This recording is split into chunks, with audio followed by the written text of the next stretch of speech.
shocked and surprised at how many women are here, and Edie, in tribute to you, you've been an inspiration to me. I will share, you've mentioned two initiatives that I'm most proud of, the Board Diversity Initiative at Calvert and the Women's Principles, but you were the inspiration for the Board Diversity Initiative. I'll share that story because I do think, you know, leadership comes from recognizing some good thoughts of others and some extraordinary doors opened by others. And Edie, this is over 10 years ago, included me in some conferences on diversity. And whereas I've been CEO of Calvert for almost 16 years now, and there weren't a lot of women CEOs, and I would often get included in some settings where I was sitting there with the CEO of Dow Chemical Waste Management, at the time Southwest Bell, and we were in the green room before a program, and these CEOs and I just went off on the fact that there weren't that many women directors. And I just had an idea for these CEOs, all of them were men except for me, who were very committed to diversity in their workforces. And I said, how many of you, if you had a policy at in board governance where every search for an empty board, for an open board seat would include diversity, a diversity characteristic, because you do that in your senior management, you do that to make your workforce stronger. And they all looked at me and said, yeah, we could do that. Oh yeah, that's a good idea. I went back to Calvert and I said, you're not going to believe this. These CEOs all think, this is doable. Let's work with this. We own over 4,000 companies and our index funds and throughout our portfolios. And we are active investors. We will let companies know what we think they could do differently to be better companies. So our analysts took this insight, this nugget from Edie Fraser's settings of inspiration, and developed model nominating committee charter language for boards. And it was sent under my name. I, of course, didn't sign all those letters, but sent to thousands of companies saying, we think you should consider this. And the needle at the time jumped from 12 to 14% women. And it stuck again at 16, so we have to think of a new tactic. But I was so pleased and felt this is sort of an unwritten legacy. I was on a panel a month or two ago at SICE on women, global women director forums, and Ann Sweeney, who's the CEO, so to speak, of CalSTRS, the California State Teachers, they have taken on the Calvert Model Nominating Committee Charter and insisted that the companies they invest in use this language in their board governance committee charters. So this is the sort of inspiration one can get from gatherings, and I just have to give you those kudos, Edie. Please join me in thanking Edie.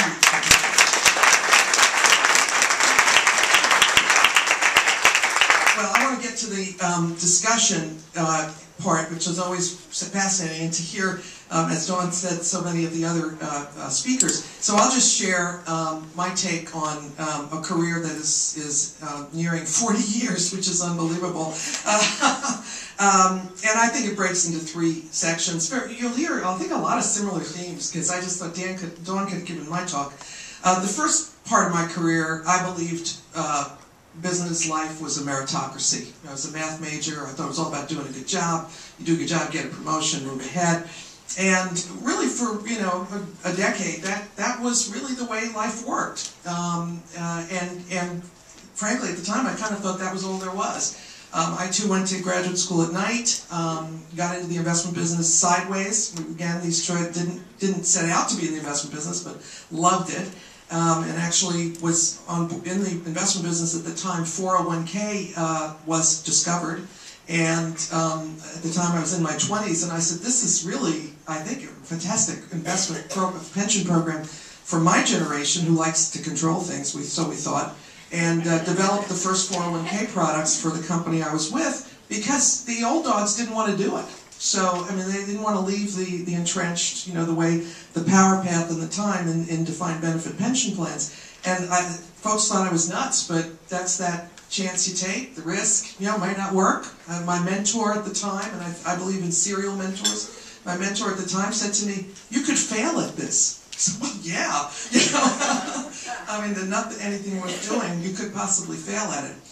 But for me, the next, and I'll just share these three phases, the wake-up call for me was when I my first child was born. My daughter Claire was born in 1988.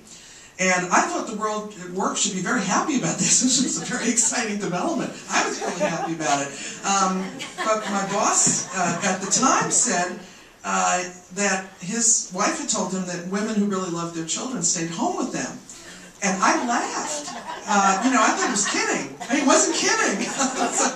And it was an extraordinary wake-up call. I had a very difficult pregnancy, and I was out for a few months. And when I came back, there was no protection in the workplace. There was no hostile workplace. For those who, there's many young women in the audience, there were no protections against that kind of language or that kind of belief system.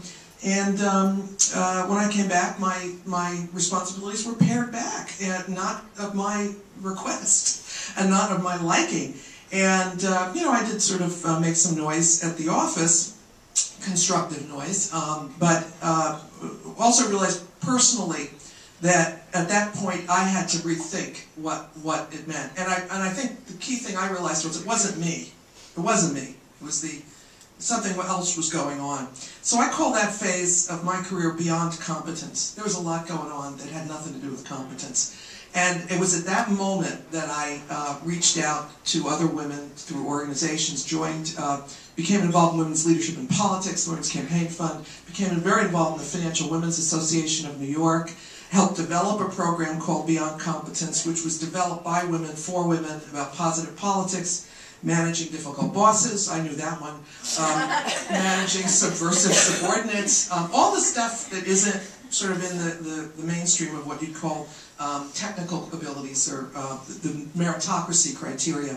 And that just opened my world. I mean, I just feel, and I frankly at the same time invested in my own career with my own money. Up to that point I had taken advantage of training at work and advancement opportunities, but I paid for a coach, for an executive coach, out of my pocket. And I really feel at some point you have to invest in yourself. And that was a critical step for me to retain an executive coach and get some honest feedback, some good, solid, constructive, supportive feedback, other than the feedback you get in the workplace. And I'm still a great advocate of that. So that period in my life, married with 2 young children, and developed a lot of coping mechanisms, I think, for managing work and family. Had to travel a fair amount, but my rule of thumb was my daughter didn't care if I was in Tokyo or I was downtown at a dinner just 3 miles away. If I'm not there, I'm not there. So I really tried to plan no more than at best 2 nights a week away from home. But if it was 3, it was 3, the occasional longer trip, but a very supportive system, lots of belts and suspenders for support networks with my husband, who's very, very supportive. And that was a really formative period in my career, and I think set the stage for what I call the leadership level, which is the 3rd phase. I was managing director at Alliance, offered the opportunity to be considered for the CEO role at Calvert in 1997, and I think everything prior to that prepared me for that moment. But it is like starting over again when you step into the CEO role. So many new CEOs. And for me, the most, I think, challenging new chapter is the governance chapter. And being, while I was very familiar with boards, now I was really having to get very familiar with boards, including my boards, which included the founders of Calvert, the owners of Calvert, as well as a lot of very smart and type A folks. And so I think learning governance, is really not something that would come intuitively. I think it's an area of study I would suggest for those who are aspiring to more. And for me too, the aspiration was not about being a CEO, but it was generally about doing better, about doing more. And the beauty of this role that I have now, and what has been the absolute privilege, is to work and lead a company that has a values base and believes that companies can be very, very positive contributors to society. And in fact, it's good for business, and we've shown that. We can actually demonstrate performance that's improved because of attention to environment, workplace practices, human rights factors, governance, etc. I get that extra plus that I'm able to work on issues that matter to me and matter to us and to society, and it's part of doing good business. And I think that's true in almost every organization one is part of. And I think we're going to hear that throughout, that we can actually be moving our society forward as we're moving ourselves personally and our businesses forward. So I would just close with one quality, which is resilience. I mean, you just heard that throughout. Dawn's, I think you'll hear it throughout. Change is inevitable.